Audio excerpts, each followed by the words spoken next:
আমাদের গল্পের main lead, যার নাম ফেংশি, সে দুয়ান নামে একটা মেয়েকে বিয়ে করে। কিন্তু দুয়ানের অন্য একটা ছেলের সঙ্গে সম্পর্ক থাকার জন্য ফেংশি আর দুয়ানের দুজনের মধ্যে ডিভোর্স হয়ে যায়। ডিভোর্সের পরে দুয়ান একটা মেয়ে, মানে আমাদের গল্পের ফিমেল লিড, যার নাম হানচিং, তাকে ভাড়া করে তার বরের সঙ্গে রাত কাটাতে বলে। এটা দেখার জন্য যে তার বরের চরিত্র আসলে কেমন। কারণ দুয়ান প্রমাণ করতে চায় যে ওর এক্স হাজব্যান্ড ফেংশি আসলেই একটা চরিত্রহীন মানুষ। তাহলে চলো এরকম দারুণ একটা ইন্টারেস্টিং ড্রামা আজকে দেখে নেওয়া যাক। শুরুতেই আমাদের গল্পের ফিমেল লিড হানচিংকে দেখতে পাওয়া যায়। ও তখন অপেক্ষা করছিল কারোর জন্য, সেটা ওর মুখ দেখেই বোঝা যাচ্ছে। বাইরে তখন অনেক বৃষ্টি পড়ছিল, আর সেই সময় আমাদের গল্পের মেল লিড ফেংশি ওখানে চলে আসে। হানচিং এতক্ষণ ফেংশির জন্যই এখানে অপেক্ষা করছিল। ফেংশি বলে, তুমি আমাকে নিয়ে নিশ্চয়ই কোনো বাজি ধরেছো, তাই না? হানচিং তখন একটু একটু করে কাছে সরে আসে আর ফেংশিংয়ের জামার বোতামগুলো খোলে। ফেংশি বলে, আমি জানি তুমি আমার কাছে এটাই চাইছো, তাই না? হানচিং বলে, আমি তো পুরোটাই তোমাকে চাই। কথাটা বলেই ওরা দুজন তখন একে অপরকে কিস করতে শুরু করে। বাইরে খুব বৃষ্টি হচ্ছে, আর ওরা ঘরে দুজনে এত বেশি রোম্যান্স করছে। রোম্যান্স করতে করতে হানচিং বলে যে, আমি জানি আমি অবশেষে তোমাকে আমার জালে ফাঁসিয়ে ফেলেছি, কিন্তু তুমি মানুষটা আসলেই কি খারাপ? ঠিক তখনই ফ্ল্যাশব্যাকে 3 মাস আগের ঘটনা দেখানো হয়। দুয়ান নামের একটা মেয়ে আসে হানচিংয়ের সঙ্গে দেখা করতে। এই দুয়ানের বাবার অনেক বড় একটা কোম্পানি রয়েছে। হানচিংয়ের কাজ হচ্ছে ও অনেক বড় বড় লোকেদের সঙ্গে প্রেমের নাটক করে তাদের আসল চরিত্রটা সামনে আনার জন্য। যে সমস্ত মেয়েরা তাদের স্বামীর চরিত্র নিয়ে সন্দেহ করে, তারা চলে আসে হানচিংয়ের কাছে সাহায্য চাইতে। হানচিং কিছুদিন সেই ছেলেটার সঙ্গে প্রেম করে এটা বুঝিয়ে দেয় যে আসলে ছেলেটার চরিত্র ভালো নাকি খারাপ, আর তার বদলে হানচিং অনেক টাকাও রোজগার করে। দুয়ান আজকে এসেছে ওর স্বামী ফেংশির চরিত্র জানতে, সেই জন্য ভাড়া করে হানচিংকে। আর এটাই হচ্ছে ফেংশি, যে ভীষণ হ্যান্ডসাম, আর সাথে সাথে একটা অনেক বড় কোম্পানির সিইও। দুয়ান বলে, আমি চাই ফেংশির চরিত্র যে খারাপ সেটা সবার সামনে আনতে, যাতে ওর কাছ থেকে খুব সহজেই আমি ডিভোর্স পেয়ে যাই, আর তার সাথে সাথে ওর কোম্পানির 50%। দুয়ান আরও দেখায় যে ফেংশি ওকে অনেক টর্চার করে, যেটা দেখে হানচিং রাজি হয়ে যায় আর বলে, ঠিক আছে, ওরকম একটা খারাপ মানুষের চরিত্র আমি সামনে আনতে সাহায্য করব। সেই জন্য হানচিং তখন সেইখানকার অ্যাগ্রিমেন্টে সাইনও করে দেয়, যেটা দেখে দুয়ান খুবই খুশি হয়। এদিকে ফেংশি গাড়ি করে যখন অফিসের দিকে আসছিল, ও ড্রাইভার একটুখানি উল্টোপাল্টা গাড়ি চালানোর জন্য ফেংশির হাতের কফিটা নড়ে যায়। ফেংশি তারপর যখন অফিসের সামনে চলে আসে, ও তখন গাড়িটা ওইভাবে চালানোর জন্য সেই ড্রাইভারকেই কাছ থেকে ফায়ার করে দেয়। তো বোঝা যায় যে ফেংশি আসলেই খুবই রুড আর অ্যারোগেন্ট। আজকেই হানচিং চলে এসেছে ফেংশির কোম্পানিতে ইন্টারভিউ দিতে, কারণ ফেংশির কাছাকাছি থাকতে গেলে ফেংশির অফিসে জয়েন করাটা খুবই জরুরি। সেই জন্য ফেংশির অ্যাসিস্ট্যান্ট হওয়ার জন্য ইন্টারভিউ দিতে আজকে হানচিং এখানে এসেছে। এরপর ফেংশি নিজের অফিস রুমে চলে আসে, আর ওখানে হানচিং তখন ফেংশির দিকেই তাকিয়েছিল। এটা তখন হানচিংকে দেখে বলে যে ও অ্যাসিস্ট্যান্ট হওয়ার জন্য ইন্টারভিউ দিতে এসেছে। ফেংশি বলে, আমার কোনো অ্যাসিস্ট্যান্টের দরকার নেই। হানচিং তখন ফেংশির সঙ্গে খুব ভালোভাবে কথা বলতে গেলে ফেংশি তো হানচিংকে মোটেই পাত্তা দেয় না, আর বলে, তোমার মতো মেয়ে পুরো শহরে অনেক ঘোরাঘুরি করছে। যেটা শুনে হানচিং তো খুবই রেগে যায়। হানচিং বলে, কিন্তু আমি অন্য মেয়েদের মতো নই, আমি যতক্ষণ না নিজের লক্ষ্যে পৌঁছই ততক্ষণ পর্যন্ত থামি না। আমি আসলেই একদম আপনার মতো, সেই জন্যই আমার মতো একজন অ্যাসিস্ট্যান্টের আপনার জীবনে খুবই দরকার। কথাগুলো বলার সময় হানচিং উল্টোপাল্টা ইশারাও করছিল, যেটা খুব ভালোভাবেই ফেংশি বুঝতে পারে। সবটা জেনে শুনেও ফেংশি হানচিংকে এই অফিসেই জয়েন করতে বলে, আরও বলে যেন হানচিং এই কালারের লিপস্টিক আর কখনো না পরে আসে, কারণ এটা দেখতে খুবই বাজে লাগে। আসলে হানচিং এই লিপস্টিকটা ইচ্ছে করেই পরেছে, যাতে ওকে একটু বেশি ব্রাইট দেখতে লাগে আর সবার চোখটা ওর ওপরই যায়। এটাই ছিল প্ল্যান হানচিংয়ের, যাতে ওর ওপরে নজর পড়ে ফেংশির। হানচিং এরপর চলে আসে ওই মেয়ে এমপ্লয়িটার কাছে, আর ওকে এসে বলে যেন এখন থেকে হানচিংই ফেংশির সব কাজ করে। তবে মেয়েটা তো এটাতে কিছুতেই রাজি হয় না। হানচিং তখন ওর গলার খুব দামি একটা নেকলেসে লোভ দেখায় ওই মেয়েটাকে, আর তাতে করে মেয়েটাও রাজি হয়ে যায়। ফাইলটাও দিয়ে দেয় হানচিংকে, আর সেই ফাইলটা নিয়েই ফেংশির অফিস রুমে চলে আসে হানচিং। ফেংশি যখন দেখতে পায় যে অন্যান্য দিনের মতো ওই মেয়েটা আসেনি, সেই জন্য জিজ্ঞাসা করে তুমি এখানে কেন? হানচিং বলে ওই মেয়েটা অনেক ব্যস্ত আছে, সেই জন্য আমি এসেছি। ফেংশি ওই ফাইলে সই করতে গিয়ে দেখে ওর পেনে কোনোভাবেই কালি পড়ছে না। হানচিং তখন একটা পেন বার করে দিয়ে দেয় ফেংশিকে। সেটা দেওয়ার সময়ও হানচিং ভুলভাল ইশারা করছিল, যাতে খুব সহজেই ফেংশিকে সিডিউস করা যায়। হানচিং বলে আপনি যখন আমাকে অফিসে জয়েন করতেই বলেছেন, তাহলে আপনি আমাকে এইভাবে ইগনোর করছেন কেন? ফেংশি বলে তুমি আসলে কি বলতে চাইছো বলো তো? হানচিং বলে আমি এটাই বলতে চাইছি, আমাকে একটা দিন সুযোগ দিন যে আমি কিভাবে আপনার মন জয় করতে পারি। ফেংশি বলে ঠিক আছে, আজকে রাতে তাহলে আমার সাথে এসো, আমি দেখতে চাই যে তুমি আসলে কি করতে পারো। হানচিং তো এই প্রস্তাবে রাজি হয়ে যায় আর ওখান থেকে চলে যায়। ফেংশির মুখ দেখেই বোঝা যায় যে ও আসলে কিছু একটা প্ল্যানিং করেছে মনে মনে। সেদিন রাত হয়ে গেলে হানচিং দুয়ানকে ফোন করে বলে যে ও যে প্ল্যানটা করেছিল সেটা প্রথম প্ল্যান সাকসেসফুল হয়ে গেছে। দুয়ান বলে কিন্তু তুমি এত তাড়াতাড়ি বেশি এক্সাইটেড হয়ে যেও না, ফেংশি কিন্তু খুব বুদ্ধিমান, ওর সাথে খেলা করাটা এতটা বেশি সহজ হবে না। হানচিং বলে আপনি আমার উপর ভরসা রাখুন, আমি ঠিকই আমার কাজটা মন দিয়েই করব। কথা বলে হানচিং যখনই পেছনে ঘুরে দেখতে পায় ওখানে ফেংশি দাঁড়িয়ে রয়েছে, যেটা দেখে হানচিং ভয় পেয়ে যায়। ফেংশি কিছু না বলে বলে যে ক্লায়েন্টরা চলে এসেছে, তুমি মিটিংয়ে জয়েন করো। এরপর মিস্টার হুয়াংকে দেখা যায়, যার সঙ্গে আজকে ফেংশি এখানে ডিনার পার্টি করতে এসেছে। ফেংশির নতুন ডিলে মিস্টার হুয়াং রাজি না হয়ে ওখান থেকে উঠে যেতে লাগলে হানচিং তখন মিস্টার হুয়াংকে অনেক ভালো ভালো কথা বলে, যাতে মিস্টার হুয়াংকে খুব সহজেই পটিয়ে ফেলা যায়। সাথে সাথে এমন এমন কথা বলে যেগুলো শুনে সত্যি সত্যি মিস্টার হুয়াং অবাক হয়ে যায় আর বুঝতে পারে যে এই মেয়েটার আসলেই অনেক বুদ্ধি। সেই জন্য মিস্টার হুয়াং তখন ফেংশির সঙ্গে সেই ডিলটা করতে রাজি হয়ে যায়। ফেংশিও তখন হানচিংয়ের ওপর বেশ কিছুটা ইমপ্রেসড হয়ে যায় যে কত সহজে ক্লায়েন্টদের মানাতে পারলো হানচিং। সেই সময় হানচিং আবারও সিডিউস করতে শুরু করে ফেংশিকে আর ওর পাশে গিয়ে বসে পড়ে। আর সেই পার্টিতেই ফেংশি হানচিং দুজন মিলেই একসঙ্গে ড্রিঙ্ক করতে থাকে। ফেংশি ড্রিঙ্ক করে অনেক বেশি মাতাল হয়ে গেলে হানচিং ফেংশিকে নিয়ে চলে আসে ফেংশির বাড়িতে। এসে কনফার্ম হয়ে নেয় যে ফেংশি আসলেই ঘুমাচ্ছে কিনা। দেখা যায় যে ফেংশি সত্যি সত্যি ঘুমিয়ে গেছে। হানচিং তারপর ফেংশিংয়ের সাথে সাথে বাড়ির বেশ কিছু কিছু জিনিসের ছবি তুলে নেয়। আসলেই ফেংশি এখানে অন্য কোনো মেয়ের সঙ্গে সময় কাটায় কিনা এটা পরীক্ষা করার জন্যই, কারণ দুয়ান বলেছে যে তার হাজব্যান্ড ফেংশি খুবই চরিত্রহীন একটা মানুষ। এইভাবে পুরো ঘর ঘুরে দেখতে দেখতে হঠাৎ করেই হানচিংয়ের সামনে ফেংশি চলে আসলে হানচিং তো ভীষণ ভয় পেয়ে যায়। ফেংশি বলে তুমি কি খুঁজছো? হানচিং তখন ফেংশির জামার পকেট থেকে একটা কানের দুল বের করে বলে পুরো বাড়িটা ধরে আমি এটাই খুঁজছিলাম। ফেংশি জিজ্ঞাসা করে তুমি কিভাবে জানলে যে মিস্টার হুয়াং ওই জিনিসগুলো পছন্দ করে আর তুমি ওই জিনিসগুলো নিয়েই মিস্টার হুয়াংকে বললে? হানচিং বলে আমি এমন অনেক জিনিসই জানি যেগুলো আপনি জানেন না, আমি তো আপনার ব্যাপারেও অনেক কিছু জানি, আপনি শুধু সেই সুযোগটা দিচ্ছেন না যাতে আমি আপনাকে সেগুলো জানাতে পারি। এইগুলো বলেই হানচিং বারবার করে ফেংশিকে সিডিউস করার চেষ্টা করতে থাকে। ফেংশি বলে তুমি আসলেই অনেকটা ইন্টারেস্টিং, কিন্তু তোমার এই সাজ পোশাক আমার মোটেই ভালো লাগে না, অ্যাসিস্ট্যান্ট হিসেবে মোটেও মানায় না তোমাকে।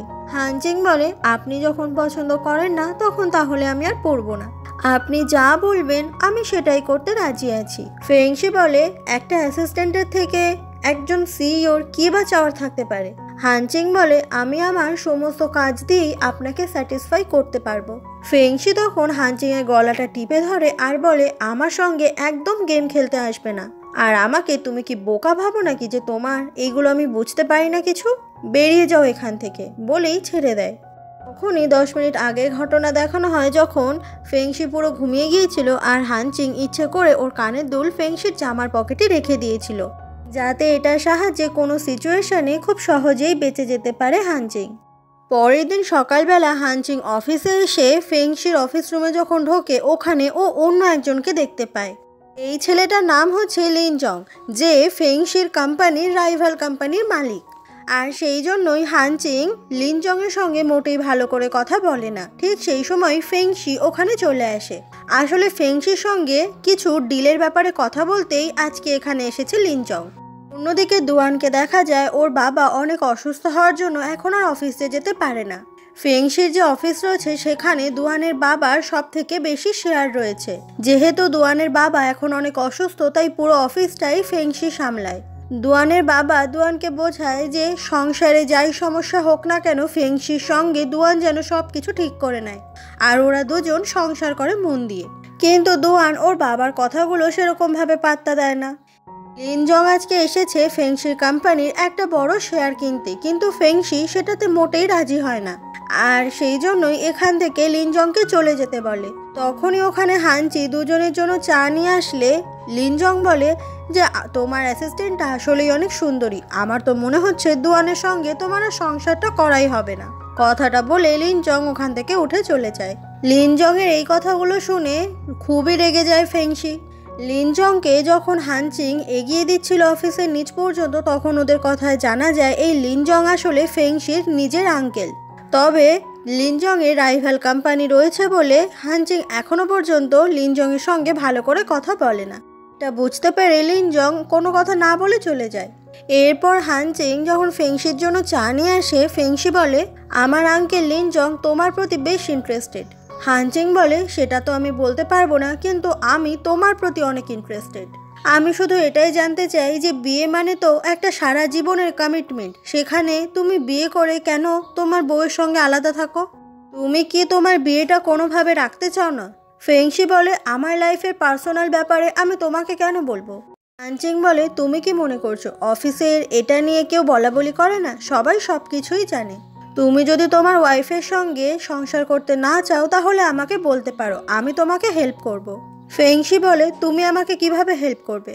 হানচিং বলে আমি তোমার কাছাকাছি আসতে পারি, যেটা দেখে তোমার ওয়াইফ এমনিতেই তোমাকে ডিভোর্স দিয়ে দেবে। ফেংশি তখন হানচিংকে খুব শক্ত করে ধরে আর বলে আমি জানতাম তোমার আসল উদ্দেশ্য এটাই ছিল, তবে তোমার এটাও জেনে রাখা উচিত যে আমার সাথে এইসব করে লাভ নেই। হানচিং বলে আমি চ্যালেঞ্জ নিতে অনেক ভালোবাসি। পরের দিন ফেংশি হানচিংকে সাথে করে নিয়ে চলে আসে একটা ডিনার পার্টিতে। সেই পার্টিতেই হঠাৎ করে একটা মেয়ে এসে হানচিংকে খুব জোরে চড় মারে। আসলে এই মেয়েটা সেই মিস্টার হোয়াংয়ের ওয়াইফ। এই মেয়েটা জানতে পেরেছে যে মিস্টার হোয়াংকে খুব সহজে পটিয়ে ফেলেছে হানচিং, সেই জন্য অনেক ইনসিকিউরিটি থেকে এই মেয়েটা আজকে হানচিংকে চড় মারে। তবে হানচিংও ছেড়ে দেওয়ার পাত্রী নয়। হানচিংও তখন ওই মেয়েটার চুলের মুঠি ধরে অনেক অনেক মারে। তখনই ওখানে ফেংশি আর মিস্টার হোয়াং চলে আসে আর ওদের দুজনকে এইভাবে দেখতে পায়। তবে ওদের দুজনের সামনে এরা দুজন খুব ভালো সাজার নাটক করে, যেন ওদের মধ্যে কোনো ফাইট হয়নি। এরপর হানচিং এর গালটা লাল হয়ে যায় সেই চড় খাওয়ার কারণে, আর সেটা দেখতে পেয়ে যায় ফেংশি। এই জন্য ওখানে থাকা একটা আইস কিউব ফেংশি তখন নিজের হাতে হানচিং এর গালে লাগিয়ে দিচ্ছিল, যেটা দেখে হানচিং অবাক হয়ে ফেংশির দিকেই তাকিয়ে থাকে আর মনে মনে ভাবতে থাকে যে এই মানুষটা কি আসলেই এতটা বেশি খারাপ যে তার বউকে টর্চার করে? তাহলে এটা জানার পরেও আমার এত কেন খেয়াল রাখছে যে আমি আসলেই ওকে সিরিয়াস করার চেষ্টা করছি? ফেংশি বলে তুমি আসলেই খুবই ডেঞ্জারাস। হানচিং বলে সত্যি কি তাই? ফেংশি বলে আমাকে তো এটা বলতেই হয় যে তুমি আর বাকি 5টা সাধারণ মেয়ের মতো নও। হানচিং বলে থ্যাংক ইউ এটা বলার জন্য। এরপরে হানচিং ফেংশির একটা শার্ট আর টাই পরে ওকে সিডিউস করার জন্য চলে আসে আর বলে যে আমি আসলে তোমাকে এখানে থ্যাংক ইউ বলতে এসেছি। আচ্ছা, মেয়েদের প্রতি কি তোমার সত্যি কোনো আগ্রহ নেই? আমি জানি তুমি বিয়ে করেছো, কিন্তু তার জন্যই কি তুমি মেয়েদের থেকে দূরে থাকো? ফেংশি বলে আমি এসব নিয়ে কোনো কথা বলতে চাই না। হানচিং তখন আরও বেশি করে সিডিউস করার জন্য সেই টাইটা খুলে নেয় আর ওটা ফেংশির চোখে পরিয়ে দিয়ে বলে আজকে আমি প্রমাণ করে দেব যে তুমি আসলেই আমার প্রতি ইন্টারেস্টেড। ফেংশি তখন হানচিংকে নিজের খুবই কাছে টেনে নেয়, যেটা দেখে হানচিং খুব খুশি হয়ে যায় আর তারপরই ফেংশির থেকে ওখান থেকে পালিয়ে যায়। ফেংশির চোখ মুখ দেখেই বোঝা যাচ্ছিল যে সত্যি সত্যি ও হানচিংয়ের প্রতি দুর্বল হয়ে যাচ্ছে। তখনই ফেংশির বাড়িতে লিনজং চলে আসলে হানচিং লুকিয়ে যায় আর বাড়িতে এসে ওই টাইটা মেঝের ওপর পড়ে থাকতে দেখে লিনজং একটু হলেও সন্দেহ করে যে ফেংশি হয়তো কিছু রোম্যান্স করছিল। বরাবরের মতো ফেংশি এবারও লিনজংকে তেমন পাত্তা দেয় না, কারণ ওর আঙ্কেলের সঙ্গে ওর সম্পর্ক মোটেই ভালো না। সেই জন্য লিনজং ওখান থেকে চলে যায়। লিনজং চলে যাওয়ার সাথে সাথেই হানচিং আবারও বেরিয়ে আসে। ফেংশি বলে তুমি যেগুলো করছো সেগুলো আমার মোটেই পছন্দ নয়। হানচিং বলে আর আমি যদি এটা বলি যে আমি তোমায় ভালোবেসে ফেলেছি? ফেংশি বলে আমি তোমাকে আগেও বলেছি এসব করে আমার সাথে কোনো লাভ নেই। তুমি যদি এগুলো কন্টিনিউ করতে থাকো তাহলে আমি তোমাকে চাকরি থেকে বার করে দিতে বাধ্য হব। হানচিং বলে ঠিক আছে, তাহলে চলো একটা চ্যালেঞ্জ নেওয়া যাক। ফেংশি তখন হানচিংয়ের গালটা ধরে আর বলে তুমি এটা ভুলে যেও না যে তোমার পরিচয়টা কি। সব কিছু জানার পরেই চ্যালেঞ্জটা নিও। এইদিকে এতক্ষণ লিনজং দরজার বাইরে থেকে ভেতরের সমস্ত কথাই শোনে। ফেংশি হানচিংকে কোনো পাত্তা দিচ্ছে না দেখে হানচিং ওখান থেকে চলে যায়। বাইরে লিনজংয়ের সঙ্গে হানচিংয়ে দেখা হয়ে গেলে হানচিং জিজ্ঞাসা করে তুমি এখানে কি করছো। লিনজং বলে আমি তোমাকে প্রথম দেখে যেটা ভেবেছিলাম সেটাই সত্যি হলো। এই পোশাক পরে তুমি ফেংশির বাড়ি থেকে বেরোচ্ছ, তার মানে বুঝেই নিতে হবে তোমার মনে অন্য কিছু প্ল্যান চলছে। তুমি আমার সঙ্গে কাজ করতে পারো, তাহলে তোমার প্ল্যান আরো ভালো করে সাকসেসফুল হবে। হানচিং এতে রাজি না হলে লিনজং জোর করতে থাকে। তখনই ওখানে ফেংশি চলে আসে আর লিনজংকে থামতে বলে আর বলে যে আমার অ্যাসিস্ট্যান্টের সঙ্গে এরকম অভদ্রতা করার সাহস কি করে হলো। কথাটা বলে ফেংশি তখন হানচিংকে নিয়ে ওখান থেকে চলে আসে। ফেংশি বলে তুমি সমস্ত ছেলেদের কাছে গিয়ে তাদেরকে সিডিউস করার চেষ্টা করো, তাই না? হানচিং বলে আমি যাকে ভালোবাসি আমি শুধু তাকেই সিডিউস করার চেষ্টা করি। ফেংশি বলে তোমার মতো মেয়েদের আমার খুব ভালো করে জানা আছে। তুমি যখন জানো আমার ওয়াইফ আছে তবুও জানার পরেও আমাকে সিডিউস করার চেষ্টা করছো। হানচিং বলে আমি যদি এতই খারাপ মেয়ে হই তাহলে আমাকে লিনজংয়ের হাত থেকে বাঁচালে কেন? কথাটা বলে হানচিং যখন চলে যাচ্ছিল ফেংশি ওকে আটকায়। ফেংশি বলে তোমাকে কেন একটা অ্যাসিস্ট্যান্টের মতো দেখতে লাগে না? আমার তোমার মতো চরিত্রের মেয়ে একদম পছন্দ নয়। হানচিং বলে আমার চরিত্র খারাপ সেটা তুমি কি করে জানলে? ফেংশি তখন হানচিংয়ের অনেক কাছে চলে আসে আর ওকে কিস করতে শুরু করে, যেটা দেখে হানচিং খুবই অবাক হয়ে যায় আর সাথে সাথে ফেংশিকে সরিয়েও দেয়। কিন্তু ফেংশি সে তো আর কোনোভাবেই হার মানার নয়, হানচিংকে অনেক অনেক কিস করতে থাকে। হানচিং যে প্ল্যানটা নিয়ে এখানে এসেছিল যে ফেংশির চরিত্র আসলে খারাপ সেটা হানচিংয়ের প্রমাণ করা হয়ে গেছে। এদের দুজনের সমস্ত রোম্যান্সের সিন ওখানে থাকা একটা সিক্রেট ক্যামেরাতে রেকর্ড হয়ে যায়। এই ভিডিওটাই তখন দুয়ান নিজের বাড়িতে বসে দেখতে পাচ্ছিল। তখনই দুয়ানের সঙ্গে অন্য একটা ছেলেকে দেখা যায় আর বোঝা যায় যে এই ছেলেটা হচ্ছে দুয়ানের বয়ফ্রেন্ড। মানে দুয়ান নিজেই আসলে ওর চরিত্রে ঠিক নেই, ও আবার ফেংশির চরিত্রটাকে খারাপ করার জন্য হানচিংকে ভাড়া করেছে। এদিকে হানচিং আর ফেংশি যখন অনেক রোম্যান্স করছিল ফেংশিকে দূরে সরিয়ে হানচিং জিজ্ঞাসা করে তুমি আসলে কি চাও? ফেংশি বলে কেন, এটাই তো তুমি চাও আমার থেকে। হানচিং কিছু না বলে ওখান থেকে ছুটতে পালিয়ে যায়। ফেংশির এতটা কাছাকাছি আসার পরে হানচিংয়ে কেমন একটা হচ্ছিল মনের ভেতর। এবার যেন হানচিংও দুর্বল হয়ে গেছে ফেংশির ওপর। হানচিংয়ের পর দুয়ানকে ফোন করে বলে যে ফেংশি আসলে ওর উদ্দেশ্যটা বুঝে গেছে। দুয়ান বলে আমি তো আগেই বলেছিলাম যে ফেংশি আসলেই অনেক চালাক। এরপর হানচিংয়ের বারবার করে ফেংশির সঙ্গে কাটানো মুহূর্তগুলোর কথা মনে পড়ছিল। হানচিং ভাবে যে দুয়ান যা যা বলেছে সেগুলো কি আসলেই ঠিক? ফেংশিকে দেখে অনেক ভালো মানুষ মনে হয়। তখনই হানচিংয়ের বাবা ভয়েস রেকর্ড করে পাঠায় যে ওর আসলে অনেক টাকার দরকার, কারণ হানচিংয়ের বাবা অনেক জুয়া খেলে আর সেইখান থেকে লোকগুলো সবসময় টাকা চেয়ে হানচিংয়ের বাবাকে বিরক্ত করে। তো বোঝা যায় হানচিং এই বেআইনি কাজগুলো এই জন্য করে যাতে ওর বাবাকে ও অনেক টাকা দিতে পারে। হানচিং মন খারাপ করে বলে আজকে আমার জন্মদিন, সেটা কারোর মনে নেই। এদিকে ফেংশি যখন ফ্রেশ হয়ে নিজের ফোনটা হাতে নেয় দেখতে পায় হানচিং নিজে একটা পোস্ট করেছে, লিখেছে হ্যাপি বার্থডে টু মি। এটা দেখে ফেংশি বুঝতে পারে যে হানচিংয়ের আসলেই আজকে জন্মদিন। ফেংশি তখন হানচিংয়ের সাথে হওয়া সেই চ্যাটগুলোও দেখতে থাকে। ফেংশি ভাবে যে হানচিং যদি ওকে সিডিউস করার জন্যই আসে তাহলে যখন রোম্যান্স করছিল তখন হানচিং কেন ফেংশিকে বাধা দিল? আসলেই কি হানচিংয়ের উদ্দেশ্য খারাপ? পরের দিন অফিস থেকে হানচিং আর ফেংশি একসঙ্গে ফিরছিল, কিন্তু ওরা দুজন কেউই কারোর সঙ্গে কোনো কথা বলছিল না। ফেংশি তখন বলে হ্যাপি বার্থডে, হানচিং বলে থ্যাংক ইউ। ফেংশি বলে তোমার বাড়ি চলে এসেছে। হানচিং বলে গুড বাই। কথাটা এমন করে হানচিং বলে যেন ফেংশির সঙ্গে ওর আর কখনো দেখাই হবে না। হানচিংয়ের এরকম হঠাৎ করেই পরিবর্তনটা ফেংশিকেও খুব অবাক করে। পরের দিন হানচিং দুয়ানের সঙ্গে দেখা করে আর বলে আমি এটা আর করতে চাই না, আমি কুইট করতে চাই। আসলে হানচিং ফেংশির প্রতি দুর্বল হয়ে যাচ্ছে সেই জন্য। হানচিং বলে আমি এতগুলো দিন ধরে ফেংশির ওপর নজর রেখেছি কিন্তু আমার কোনো কিছুই খারাপ লাগেনি। দুয়ান বলে আমি তো তোমাকে বলেছিলাম যে ফেংশি আসলেই অনেক বুদ্ধিমান, ও সবার সামনে নিজের আসল রূপটা বার করে না। হানচিং বলে কিন্তু আপনি আপনার হাজব্যান্ডকে যেভাবে আমাকে বলেছিলেন আমার তো সেরকম একদমই মনে হয়নি, আর সেই জন্য আমি আমাদের এই কন্ট্রাক্টটা টার্মিনেট করতে চাই এখনই। কিন্তু দুয়ান এত সহজে কিছুতেই রাজি হচ্ছে না, কারণ দুয়ান চায় ফেংশির কাছাকাছি হানচিং যেন আরো বেশি করে যায়। তাই ওদের দুজনে সেই রোম্যান্সের ছবিগুলো দুয়ান দেখায়, যেটা দেখে হানচিং একেবারে অবাক হয়ে যায় আর বুঝতে পারে যে দুয়ান আসলে খুব খারাপ একটা মেয়ে।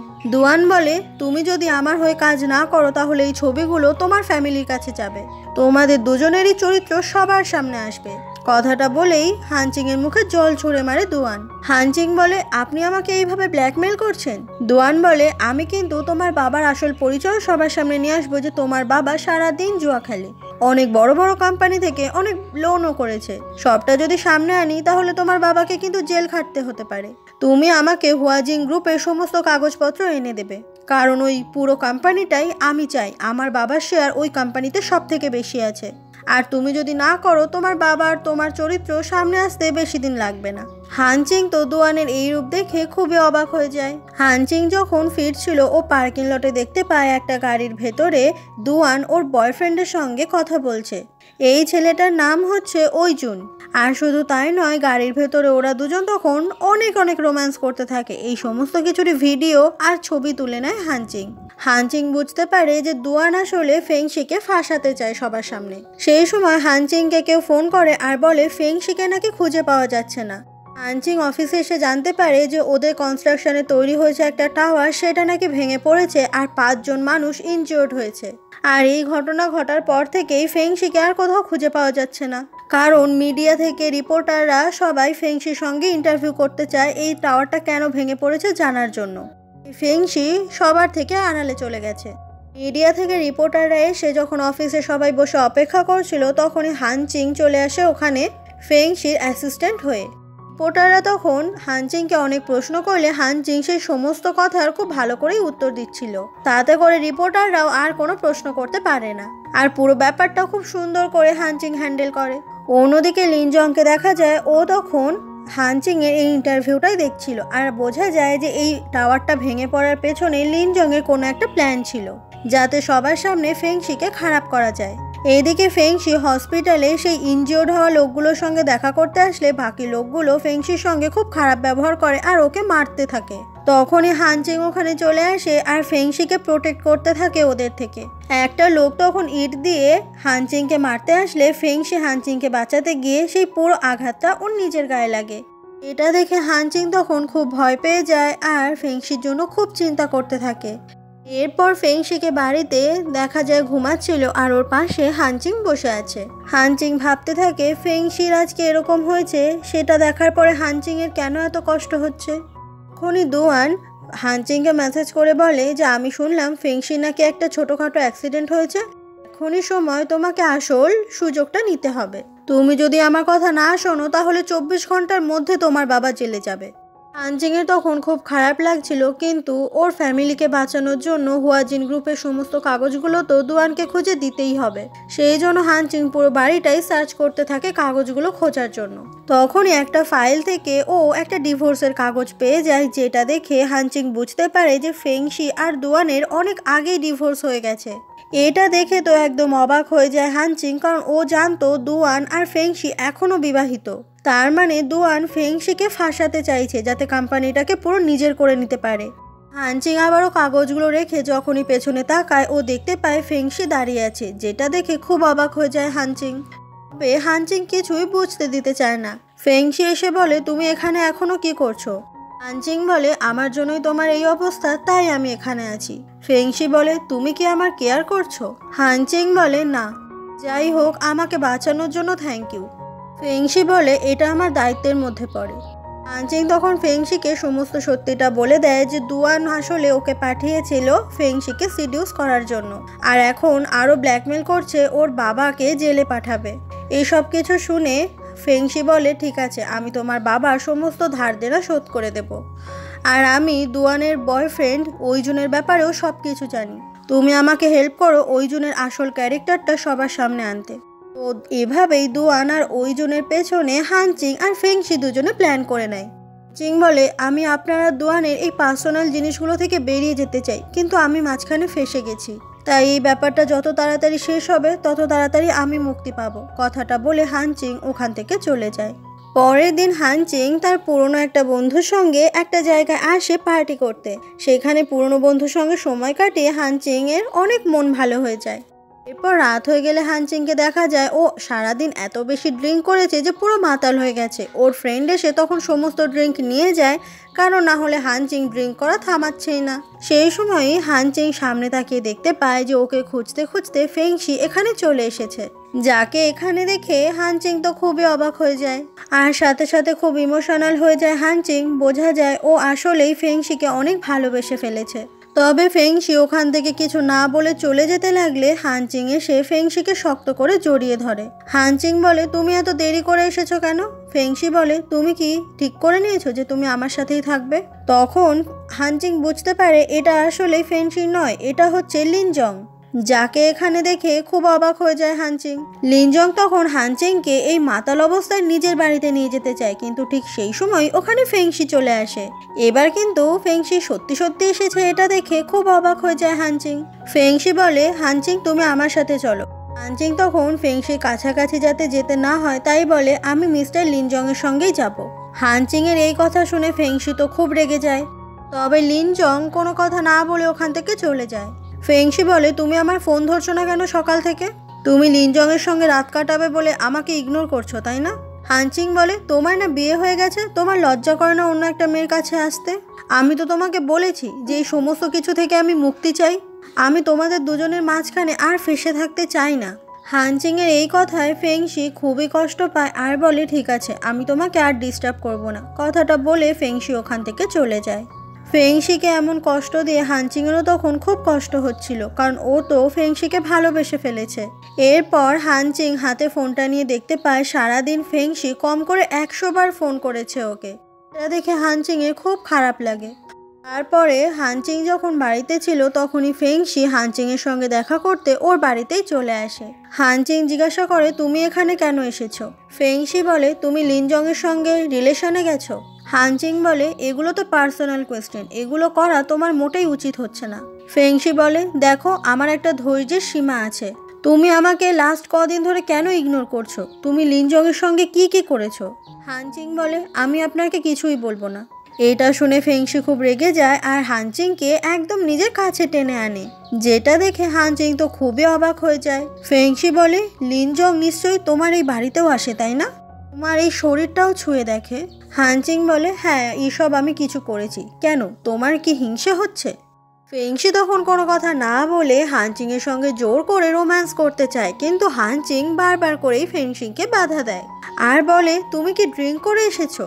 তুমি আসলে আমার সাথে কি করতে চাইছো বলো তো? ফেংশি বলে, তুমি যেটা করতে চাইছিলে আমার সাথে আমি সেটাই করতে চাইছি। হানচিং, আমি শুধুমাত্র তোমাকেই চাই। কথাটা বলে হানচিংকে আবারও কিস করতে শুরু করে ফেংশি।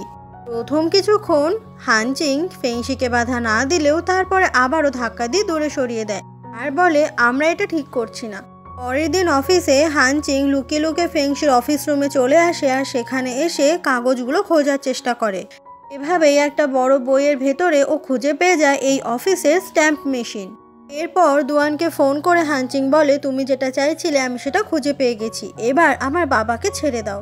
দুয়ান বলে, ঠিক আছে, আজকে রাতে দেখা করছি। সেই দিনই রাত হয়ে গেলে হানচিং এর সঙ্গে দেখা করতে আসে দুয়ানের বয়ফ্রেন্ড ওইজুন।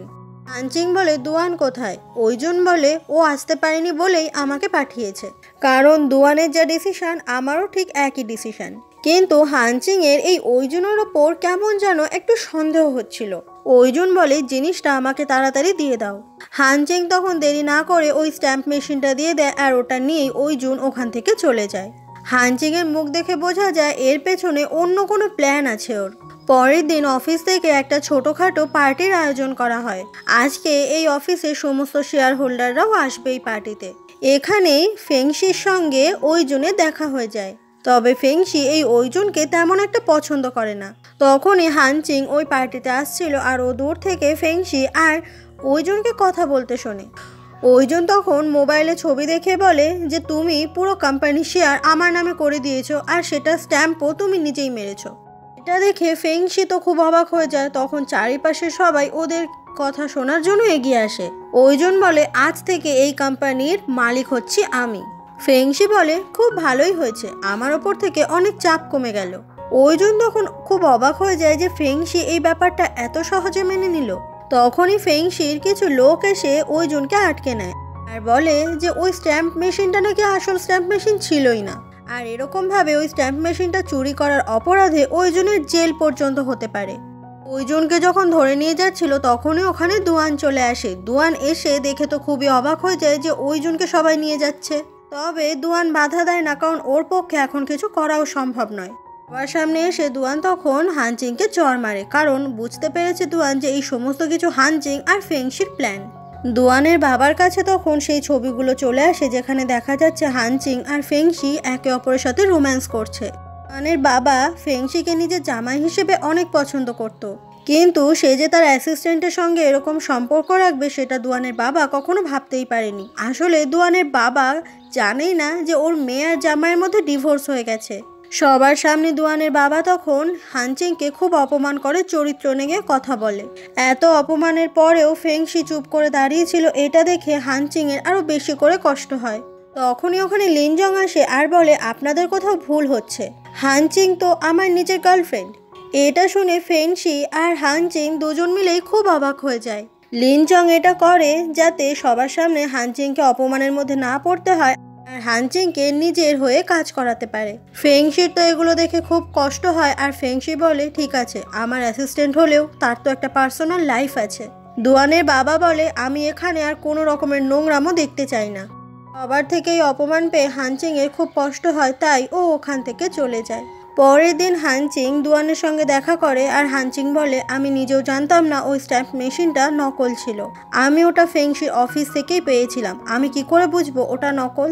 এটা শুনে দুয়ান তখন হানচিংকে ক্ষমা করে দেয় আর বলে তোমাকে আরও কাজ চালিয়ে যেতে হবে, কারণ আমি কোনোভাবেই ফেংশিকে সহ্য করতে পারছি না। আমি ওইজনকে খুব ভালোবাসি, তাই ওকে নির্দোষ প্রমাণ করে আমাকে জেল থেকে বার করে আনতেই হবে। আমি ওকে কোনো মতেই হারাতে পারবো না। তুমি যদি আমাকে হেল্প না করো আমি তোমার বাবাকে জেলে পাঠিয়ে দেব। কিন্তু এবার হানচিং আর কোনো মতেই দুয়ানের কোনো প্রস্তাবে রাজি হয় না আর গাড়ি থেকেও বেরিয়ে যায়। দুয়ান বুঝতে পেরেছে হানচিংকে দিয়ে ও আর কোনো রকমের কাজ করাতে পারবে না। সেই দিনই রাত হয়ে গেলে হানচিং দেখে যে ফেংশি ওর বাড়িতে ওর সাথে দেখা করতে এসেছে। ফেংশি বলে তুমি সত্যি লিনজংয়ের সঙ্গে সম্পর্ক রেখেছো? হানচিং বলে তুমি এটা জিজ্ঞাসা করতে এসেছো? আমি তো তোমাকে বলেছি যে তোমার আর দুয়ানের ব্যাপারের মধ্যে আমি কোনোভাবেই থাকতে চাই না, বলে কেন বারবার তুমি আমার লাইফে ঢুকতে চাইছো? ফেংশি বলে হানচিং তুমি খুব ভালো করে জানো যে দুয়ানের সঙ্গে আমার কোনো সম্পর্ক নেই। দুয়ান তোমাকে পাঠিয়েছিল আমাকে সিডিউস করার জন্য, তাহলে তুমি এই কথাটা কেন বলছো যে আমি আসলে খারাপ? আমিও নিজের জীবনটা নতুন করে শুরু করতে চাই নিজের ভালোবাসার মানুষের সাথে, কেন তুমি এখন তোমার থেকে আমাকে এইভাবে দূরে সরিয়ে দিচ্ছ? হানচিং বলে কাউকে ভালোবাসলে তাকে আগে বিশ্বাস করতে হয়, আর সেটা তুমি আমাকে কোনো দিনও করনি। প্রথম দিন থেকেই তুমি আমাকে চরিত্রহীন মহিলা বলেই ভেবে এসেছো। যাই হোক অনেক রাত হয়ে গেছে, তুমি এখন চলে যাও এখান থেকে।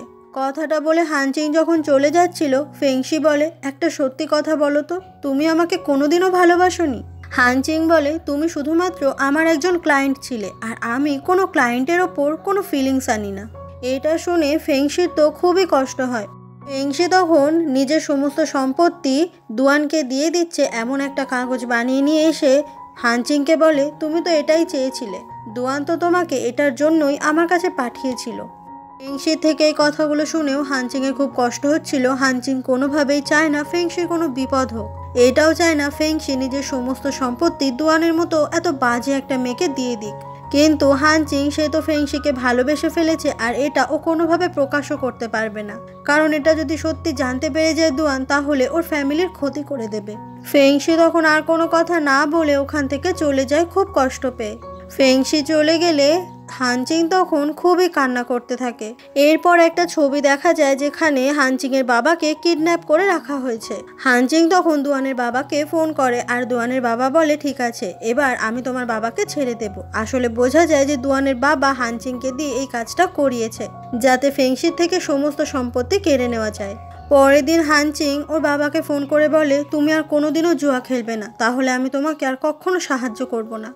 ওখানে যখন হানচিং দাঁড়িয়ে ছিল অফিসের বেশ কিছু মেয়েরা এসে হানচিংয়ের ভিডিও নিতে থাকে আর ওকে অপমান করতে থাকে ফেংশির সঙ্গে ওরকম সম্পর্ক রেখেছে বলে, কারণ যে ছবিগুলো দুয়ানের বাবার কাছে গেছিল ওই ছবিগুলো আসলে ভাইরাল হয়ে গেছে সবার মাঝে। হানচিং তখন কি বলবে কি করবে কিছু বুঝতেই পারছিল না। অন্যদিকে ফেংশিকে দেখা যায় ওর কাছে তখন চলে এসেছে হানচিংয়ের আইডি কার্ড আর রেজিগনেশন লেটার। মানে হানচিং এই অফিসে আর কাজ করতে চায় না। এটার জন্য ফেংশির মনটা তো খুবই খারাপ। তখনই ওখানে লিনজং চলে আসে আর সেই রেজিগনেশন লেটারটা দেখে বুঝতে পারে যে এটা হানচিং দিয়েছে, আর বলে যে হানচিং আসলেই খুব ভালো কাজ করেছে। আমার গার্লফ্রেন্ড হিসেবে ওকে এই অফিসে কাজ করাটা ঠিক মানায় না, তাও আবার তোমার অ্যাসিস্ট্যান্ট হয়ে। ফেংশি কথাগুলো শুনে খুব রেগে যায় আর বলে তুমি এতটাও সাহস করো না হানচিংয়ের কাছে যাওয়ার। লিনজং বলে আচ্ছা তুমি কি হানচিংকে ভালোবেসে ফেলেছো নাকি? যদি তাই হয় তাহলে হানচিংয়ের মতো একটা মেয়েকে কেন ভালোবেসেছো এত মেয়ে থাকতে? এটা কিন্তু মোটেই ঠিক করছো না তুমি। ফেংশি বলে আমি তোমার সাথে এই ব্যাপারে কোনো কথাই বলতে চাই না। লিনজং তখন কিছু না বলে ওখান থেকে চলে যায়। তখনই ফেংশির কাছে খবর আসে যে কিছু মেয়ে মিলে হানচিংকে অ্যাটাক করার চেষ্টা করছে। এটা শুনেই ফেংশি বেরিয়ে যায়। এদিকে হানচিং সে তো থেমে থাকার পাত্রে নয়, ওদের থেকেই একটা ফোন কেড়ে নিয়ে ওদেরকেই ভিডিও করতে থাকে আর বলে যে এই মেয়েগুলো আসলে খুবই খারাপ, অন্য একটা মেয়েকে নিয়ে অনেক বাজে বাজে কথা বলে। এসব শুনে ওই মেয়েগুলোই তখন নিজেদের মুখ লোকাতে ব্যস্ত হয়ে যায়। একটা মেয়ে তখন হানচিংকে মারতেই যাবে, কিন্তু সেই সময় চলে আসে ফেংশি আর বলে তোমার সাহস কি করে হলো আমার অ্যাসিস্ট্যান্টের গায়ে হাত তোলার? মেয়েটা বলে কিন্তু ও তো নিজের রেজিগনেশন লেটার জমা দিয়ে দিয়েছে। ফেংশি বলে ও জমা দিয়েছে কিন্তু সেটা আমি এখনো পর্যন্ত অ্যাপ্রুভ করিনি, আর সেই জন্য ও এখনো পর্যন্ত আমার অ্যাসিস্ট্যান্ট। এসব শুনে ওখানে থাকা মেয়েগুলো সবাই চলে যায়। হানচিং যখন ওখান থেকে চলে যাচ্ছিল ফেংশি বলে তোমার কি আমাকে কিছুই বলার নেই? হানচিং বলে তোমার সঙ্গে আমার সমস্ত কথা শেষ হয়ে গেছে। ফেংশি বলে আমি তোমার কোনো ক্ষতি হতে দেব না। হানচিং বলে কেন কেন তুমি আমাকে প্রোটেক্ট করার চেষ্টা করছো? ফেংশি বলে সেটা তুমি খুব ভালো করে জানো আমি কেন করছি। হানচিং বলে কিন্তু আমি তোমার কে হই? ফেংশি বলে তুমি চাইলেই মিসেস ফেংশি হতে পারো। হানচিং বলে তুমি বেশ ভালোই জোক বলতে পারো। কথাটা বলেই হানচিং যখন ওখান থেকে চলে যাচ্ছিল ফেংশি ওকে টেনে নিয়ে সবার সামনে কিস করতে শুরু করে। হানচিং তখন ধাক্কা দিয়ে ফেংশিকে দূরে সরিয়ে দেয় আর তারপরে আবারও চলে আসার সময় মনে মনে বলে সরি ফেংশি, আমার কাছে আর কোনো উপায় নেই তোমাকে দূরে সরিয়ে রাখা ছাড়া। হানচিং যে ওকে এইভাবে ছেড়ে রেখে চলে গেল এটা ফেংশিকে খুবই কষ্ট দেয়। সেদিনই বাড়িতে ফিরে হানচিং ভাবতে থাকে যে ফেংশিকে এইভাবে দূরে সরিয়ে রাখতে ওরও খুব কষ্ট হচ্ছে, কিন্তু ওর কাছে কিছু করারও নেই। ওর ফ্যামিলিকে তো ওকে ঠিক রাখতে হবে, না হলে দুয়ানের পুরো পরিবার ওর ফ্যামিলিকে শেষ করে দেবে। পরের দিন হানচিং দেখে যে ওর আর ফেংশির কিস করার একটা ছবি পুরো ভাইরাল হয়ে গেছে, কারণ ওরা অফিসের ভেতরে এই কাজটা করেছে। আর তাতে করে হানচিং আর ফেংশি দুজনকেই অনেক খারাপ খারাপ কথা বলছে সবাই, যেটা দেখে হানচিং তো একদম অবাক হয়ে যায়। হানচিংকে তখন মিডিয়া থেকে সমস্ত রিপোর্টাররা এসে ঘিরে ধরে এই ছবিটার ব্যাপারে জিজ্ঞাসা করে। সেই মুহূর্তেই ওই রিপোর্টারদের হাত থেকে লিনজং হানচিংকে আলাদা করে বাঁচিয়ে আনে। লিনজং বলে ওই ছবিটা যে আপলোড করেছে তার আইপি অ্যাড্রেস চেক করে দেখেছে লিনজং। এই কাজটা আসলে শত্রুতা করে দুয়ান করেছে, যেটা শুনে খুব অবাক হয়ে যায় হানচিং। এরপর হানচিং সোজা চলে আসে দুয়ানের সঙ্গে ওরই বাড়িতে দেখা করতে। হানচিং বলে আমি তো ফেংশির সঙ্গে কোনো সম্পর্ক রাখিনি, তাহলে কেন তুমি আমাকে ছেড়ে দিচ্ছ না? দুয়ান বলে আমি তোমাকে এত সহজে কিভাবে ছেড়ে দিই বলো তো? তোমার জন্য আমার বয়ফ্রেন্ড ওইজুন এখন জেল খাটছে, তোমায় আর ফেংশি এদের দুজনকে আমি কোনো দিনও ছাড়বো না। হানচিং বারবার করে বলে যে ফেংশির সঙ্গে আসলে ওর কোনো সম্পর্ক নেই, তবে দুয়ান তো কিছু বিশ্বাস করে না। যদি সম্পর্ক নাই থাকে তাহলে কেন ফেংশি হানচিংকে কিস করলো? দুয়ান তখন খুব রেগে গিয়ে ছুরি দিয়ে হানচিংকে পুরোপুরি খুন করে ফেলার চেষ্টা করছিল। ঠিক সেই সময় ওখানে ফেংশি চলে আসে। ফেংশি যখন দুয়ানের হাত থেকে ছুরিটা কেড়ে নিতে চায় সেই সময়ই ফেংশির মুখটাই ওই ছুরিতে কিছুটা কেটে যায়। দুয়ান এটা বুঝতে পেরে খুব ভয় পেয়ে যায় যে ও আসলে সবার সামনে খুব বাজেভাবে ধরা পড়ে গেছে।